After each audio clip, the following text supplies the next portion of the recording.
Bogan Jamal.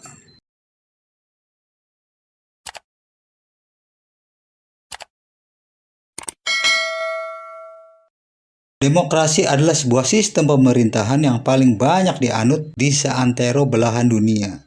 Saat beberapa sistem lain satu persatu berjatuhan, sistem demokrasi masih tetap eksis dan berkembang dengan berbagai variannya hingga sekarang.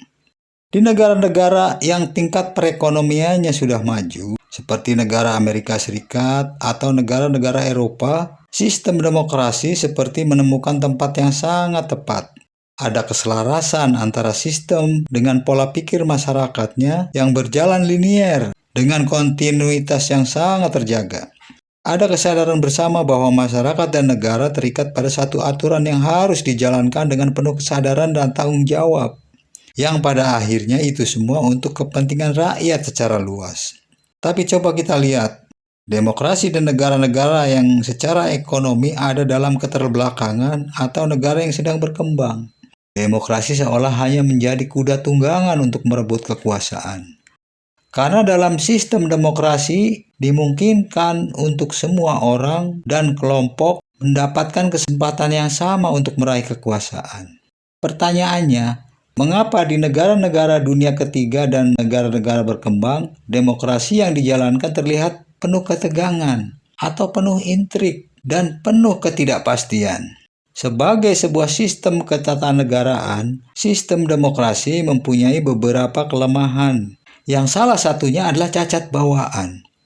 Kalau istilah cacat bawaan ini merujuk pada bayi manusia yang baru dilahirkan, maka cacat bawaan ini adalah satu cacat yang dialami sejak mulai dari kandungan. Artinya, cacat yang sulit untuk dihindari.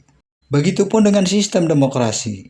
Sistem ini punya cacat yang sudah melekat padanya semenjak sistem ini dilahirkan, yaitu suara mayoritas yang mendominasi berasal dari masyarakat yang dari segi pendidikan sangat rendah, yang memungkinkan terjadi kesalahan dalam memilih. Karena pilihannya biasanya didasari oleh faktor-faktor irasional. Karena sistem demokrasi adalah sistem yang ditentukan oleh suara mayoritas, maka pada akhirnya, suara mayoritas yang dihasilkan dari masyarakat yang secara pendidikan sangat rendah akan membuka peluang untuk terpilihnya seorang pemimpin yang bersifat pragmatis atau petualang. Atau sangat memungkinkan juga terpilihnya seorang komprador asing yang bekerja bukan untuk kepentingan bangsanya, tapi lebih mementingkan kepentingan negara tertentu. Itulah cacat bawaan demokrasi. Sebuah cacat yang sangat berisiko dialami oleh negara-negara dunia ketiga yang menganut sistem demokrasi. Maka tidak sedikit kita temui di mana sebuah negara yang oleh pendiri awalnya didirikan sebagai negara yang demokratis, tapi pada akhirnya berubah menjadi negara yang otoriter, meskipun masih membawa-bawa label demokrasi. Sistem yang dirubah oleh segelintir orang untuk kepentingan dirinya dan kelompoknya. Ada juga negara yang menderita cacat bawaan demokrasi ini, mendapatkan pemimpin tanpa rakyat sadari sebelumnya ternyata adalah seorang komprador asing. Seluruh kebijakan yang dibuatnya hanya untuk melayani sang tuan di negeri antah berantah, yang dengan rakus dan tamak mengeruk habis sumber-sumber kekayaan negeri itu.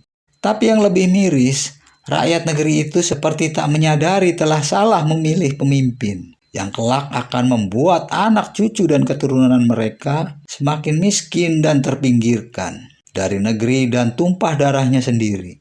Itulah sisi buruk dari sekian banyak sisi baik demokrasi. Pada kelompok masyarakat negara tertentu, demokrasi seolah menjadi berkah.